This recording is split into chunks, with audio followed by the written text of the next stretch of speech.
Je, ulikuwa unajua kwamba Zanzibar kulikuwa na treni miaka zaidi ya 140 iliyopita, kabla hata baadhi ya nchi Afrika Mashariki hazijaanza reli?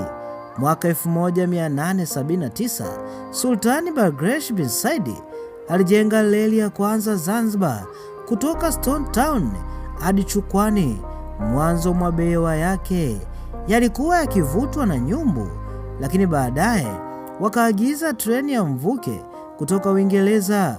Watu wengi walikuwa wakikusanyika kushangaa gari linalotoa moshi, wengine wakikimbia kana kwamba ni nyoka anayetoa moshi mitaa ya Zanzibar. Reli hiyo ilikuwa inatumika kubeba watu muhimu na mizigo ya sultani. Baada ya sultani kufariki mwaka 1888, reli hiyo ilisimama, lakini miaka kadhaa baadaye reli nyingine ilijengwa kutoka Zanzibar Town hadi Bububu.